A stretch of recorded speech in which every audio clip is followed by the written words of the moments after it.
the English media is probably going to pick on it pretty quickly. He's walking into a very tough job. It's a hot seat.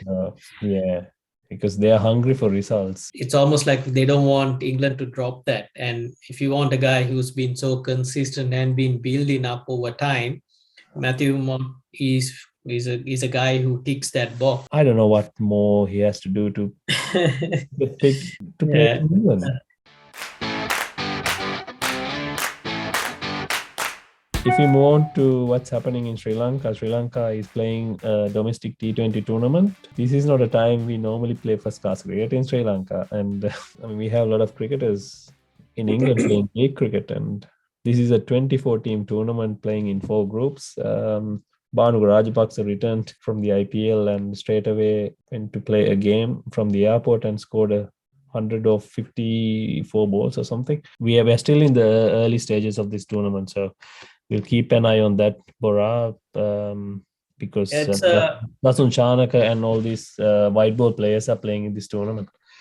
Yeah, it's an interesting time to play cricket. Like you said, normally we are used to cricket winding up in January, February, end of March, maximum end of March. Yeah, and then the boys go to England to get more exposure into league cricket, so that they continue their cricket rather than having off season in Sri Lanka.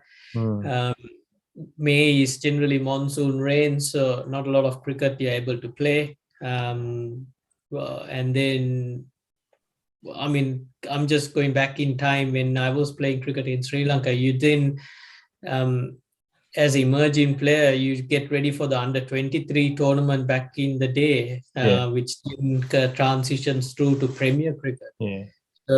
And even for under-23 cricket, it's almost like a pre-season at this time, and then you kind of play closer to July, August.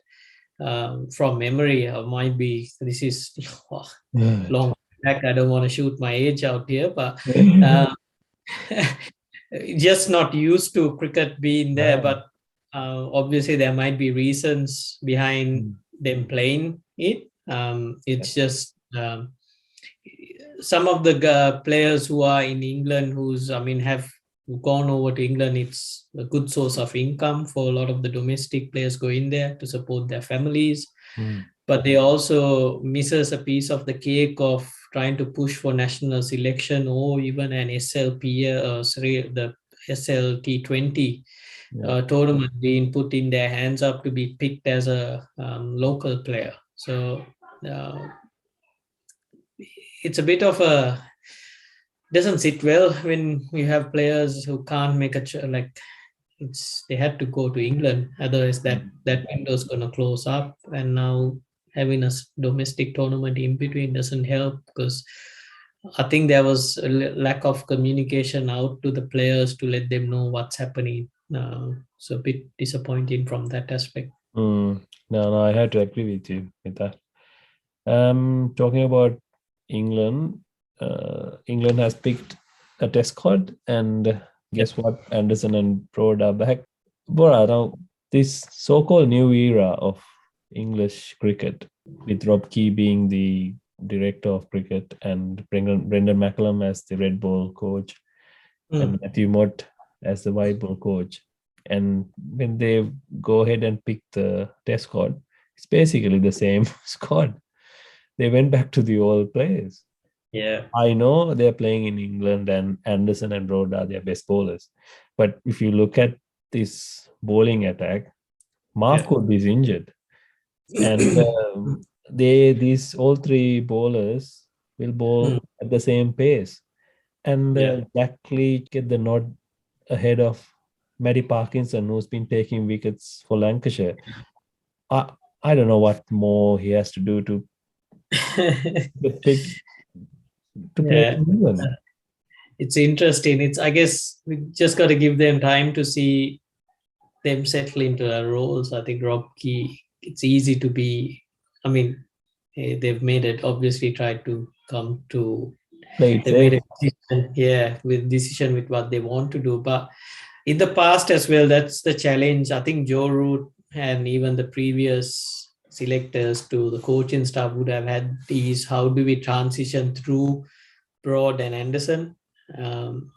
All these questions about having to them replace is whenever they play overseas, and it Yes. doesn't matter if Broad Anderson played, the results haven't been the best. In England, Broad and Anderson are top notch, but I'm sure if you put in a few other English bowlers as well, they might perform well, you Yeah. know.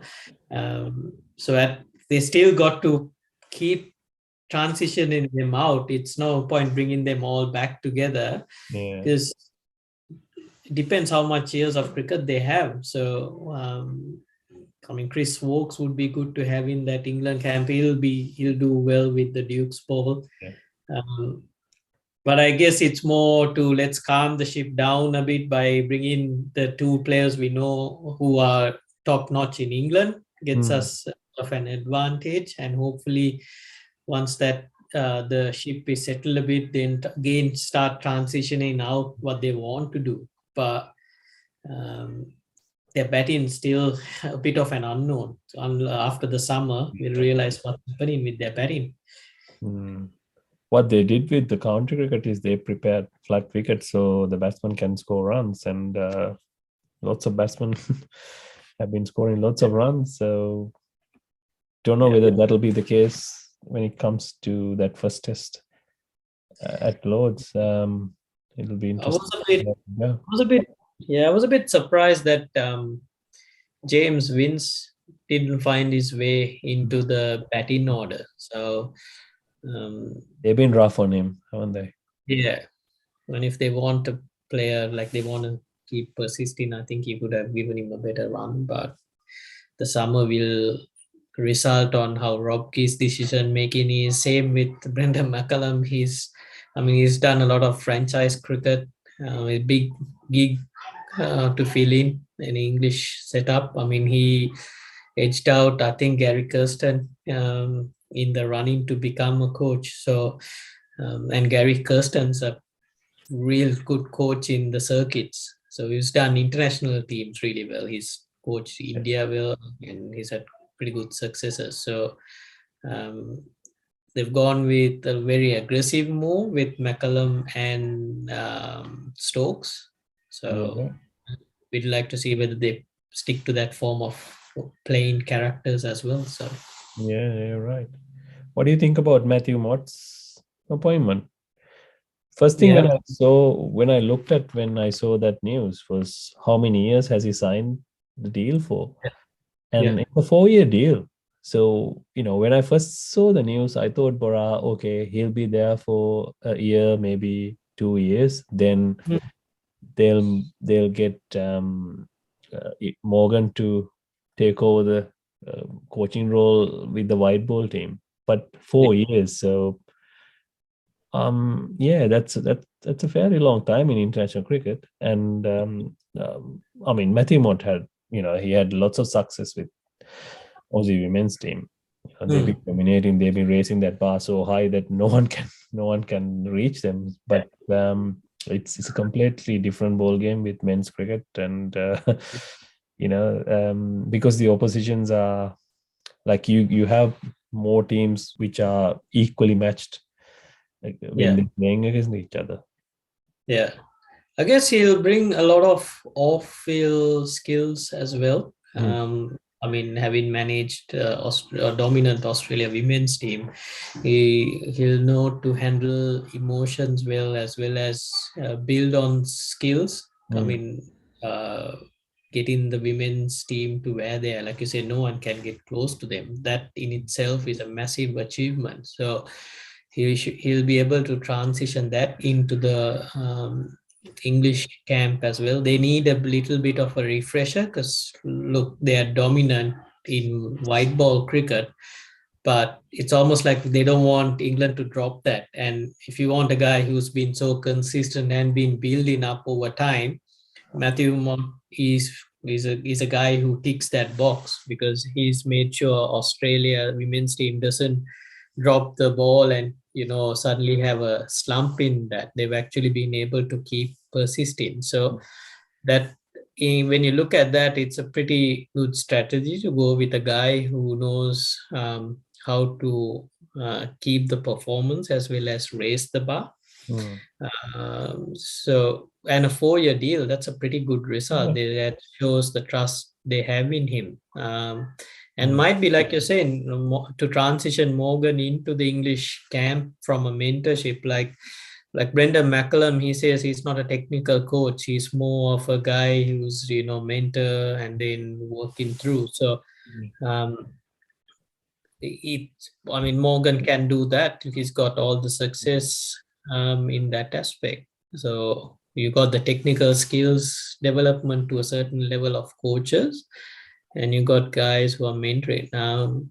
So it's just something it didn't sit well when McCullum said he's not a technical coach. It's almost like there are a lot of feel-good coaches out there. So and it's a easy option out there. It's a hard one to be, develop technical skills, and in international team, when there are tough times, you need to be able to make that decision. If you're out there vocal saying, look, I'm not that technical coach, the English media is probably going to pick on it pretty quickly. Yeah. No, he's walking into a very tough job. It's a hot seat. Because they are hungry for results. So it'll be interesting to see how they go. But we'll keep an eye on that. Thanks a lot, everyone, for listening in. Send us an email on srilankancricketpodcast@gmail.com. Cheers, guys. All right. Bye-bye.